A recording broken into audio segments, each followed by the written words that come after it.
जम्मू कश्मीर के पहलगाम में हुए बर्बर आतंकी हमले ने पूरी दुनिया को झकझोर कर रख दिया है। निहत्थे पर्यटकों पर हुए इस हमले ने इजराइल में कंसर्ट पर हुए हमले की यादों को ताजा कर दिया है।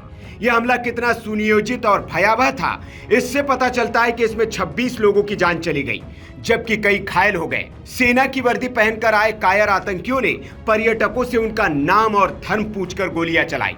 हमले की जिम्मेदारी पाकिस्तानी आतंकी संगठन लश्कर-ए-तैयबा के मुखौटे TRF यानी द रेजिस्टेंस फ्रंट ने ली है। इस हमले की पूरी साजिश पाकिस्तान के रावलपिंडी में रची गई थी और इस हमले का मास्टरमाइंड आतंकवादी सैफुल्लाह खालिद बताया जा रहा है।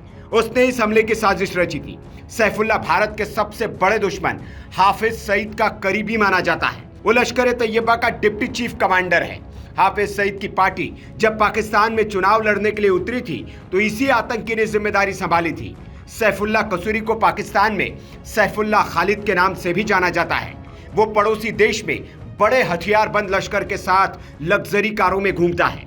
जानकारी यह भी है कि उसकी उम्र लगभग 40 से 45 साल है और वो पिछले 2 दशक से जम्मू कश्मीर में आतंकी गतिविधियों को अंजाम दे रहा है।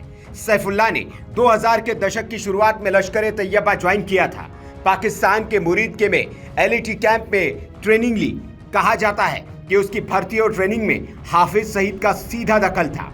सैफुल्लाह को जम्मू कश्मीर के पुंछ राजौरी इलाके के आतंकी गतिविधियों का मेन हैंडलर माना जाता है। वो POK के कोटली जिलों में लश्कर के खुईरट्टा डेट से एक छोटे आतंकी समूह का चीफ रह चुका है, जहीं से भारत में आतंकी भेजे जाते हैं।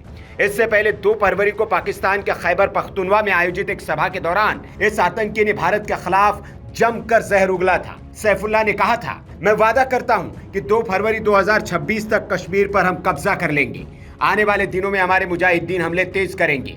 अगले साल भारत से कश्मीर आजाद हो जाएगा।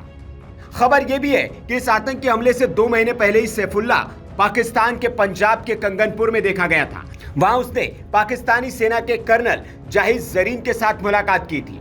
जाहिद जरीन ने ही इस जिहादी को भाषण देने के लिए बुलाया था। उसके वहां पहुंचने के बाद खुद कर्नल ने उसके ऊपर फूल बरसाए थे। इसके बाद इसने पाकिस्तानी सेना को भारत के खिलाफ जमकर भड़काया था।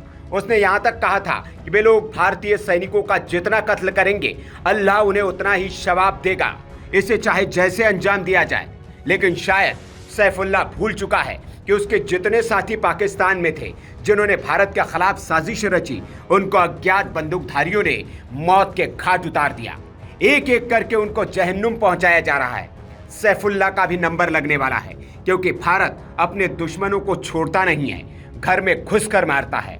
ये पूरी दुनिया को पता चल चुका है। Bureau report, VK news. VK news, राष्ट्र के नाम।